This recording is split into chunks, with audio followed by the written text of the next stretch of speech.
I have noticed on many social media platforms that people are going around saying LMIA has been cancelled. But no, LMIA has not been cancelled. The whole issue is some people seem to be confusing two different policies that were running together. Okay, so the labor market impact assessment is how the government of Canada gets to know that, okay, this company wants people to work for them. They want to fill a vacancy, but they are not getting anybody who is authorized to work in Canada. And as a result, it allows them to employ a foreign worker, a temporary foreign worker. And as a result, the company will get that document from the government and issue it to the potential employee, who can then use it to apply for a work permit and to move to Canada and work. That is LMIA. The policy, on the other hand, was just a temporary policy that started just in February 2023, after COVID hit. And it so happened to be that there were a lot of visitors who were in Canada who were more like stuck and couldn't leave. Why? Because Canada's border were closed, many countries' borders were also closed. So because they were here and their borders were closed, they couldn't go back. So they were stuck here in Canada. So the government made it possible that in order for you to be able to take care of yourself, they now give you the opportunity to apply for a work permit if you are able to find a job. The process that existed before that policy came was that if you travel to Canada and you are able to secure a job, that's if you come here on a visit visa and you are able to get a job, you will still have to leave the country and go back to your country before you can apply for the work permit. But now, because you are stuck here and probably you need to take care of yourself, you need to eat, pay bills, and all of that, they were just giving you an avenue to make money and continue living here whilst the whole COVID thing passes by. And that is why they brought that policy, so that now you don't have to leave. I mean, you can't even leave in the first place, even if you want to. So you don't have to leave. You just have to stay here and then apply for the work permit. And if you get it, you go to work. But Canada didn't want it to affect the chances of a Canadian also getting a job, because they wouldn't want foreigners to come over and take all the jobs where there are Canadians who equally qualify for that job. So even though you were allowed to apply for a work permit, you were still supposed to go through the LMIA process. And as I explained before, that would ensure that you, the visitor in Canada, would only be able to get a job that they are not getting any Canadian to fill. And that is where people got it all confused. LMIA existed before 2023. It didn't just start now. And when the policy came in 2023, it was supposed to go on for 2 years. It was a temporary policy. So it was supposed to end in February 2025, since it started in February 2023. But then, I think almost everybody is aware the kind of problems Canada is facing now, especially in the job market. So the government sat down and realized that the negative implications that is coming with this policy is outweighing the positive outcomes. And as a result, they had to cancel it prematurely. Why are they canceling it? I keep saying this, but it seems many people don't really take it serious. When you are doing something and you just think how you are going to benefit and don't really think about the overall consequences, this is where it leads to. The policy was a very, very good policy. And there are a lot of people who benefited from it, who came to Canada and were able to get jobs. And there were many who were also applying for the jobs from their home country and coming into Canada after getting their work permits. And then again, since this policy started, we also had a lot of people, so-called agents, lying and exaggerating the situation and telling people that you can now move to Canada with a visitor's visa and convert it to a work permit. This they had to say in order to make the visit visa seem very, very valuable so that they could charge people more than necessary for it. Under normal circumstances, if you can only use a visit visa to come to Canada and within your 6 months you have to leave, you won't be able to charge as much as if it now allowed you to also apply for a job and work in Canada. That means you can now charge more. So these agents kept telling people that is the sole purpose of a visit visa. You use it to get to Canada and then you change it into a work permit. And they were charging people exorbitant amounts for that purpose. This also caused a lot of people applying for visitor visa, all with the intention of coming here to find a job, which was never the purpose of a visit visa to begin with. I remember before COVID, applying for a visit visa, normal processing times were just around like a month. After COVID, yes, a lot of the visa processes were backlogged, and as a result, it started taking a longer time.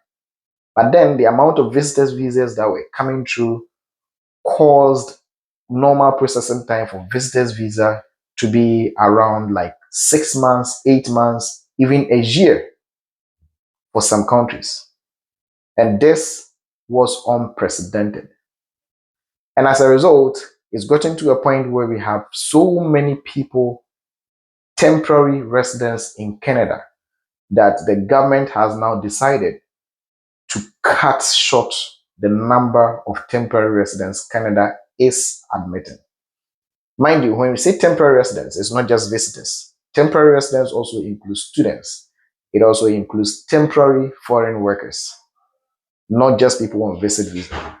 Now Canada is seeking to cut the numbers down because too many people coming in at a rate they never thought of means it's going to force prices to go up. Rent, groceries, everything is just going to go up.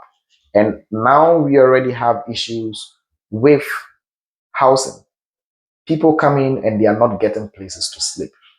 And if you're able to get one, there's a lot of people competing for it. And as a result, rent goes up.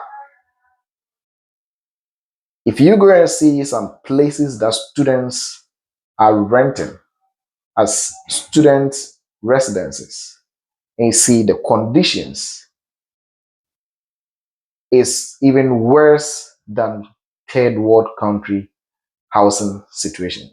I mean, if you're coming to Canada, there are some standard that you are setting, definitely setting. There is a standard that you are expecting that, oh, this is Canada, so I am expecting the standard to be this high. But you come here, and because of the situation we have now, you see the living conditions of some people, and you wonder, is this the Canada that I thought I was coming to? And that is what has led us here.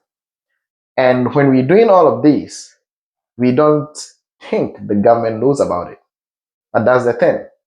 Whatever you do, they definitely knows about it. The one main reason that they stated specifically being the reason they are canceling this is the fact that they know people are using this process to scam people, to take huge amounts of money from people, to lie to people, just to push them to Canada. And also one other reason, something they have already started dealing with, is the fact that the LMIA process has made it, should I say, possible that some companies are bringing in people that they know very well would like to come to Canada and paying them very, very low amounts. And with an LMIA, you get a closed work permit.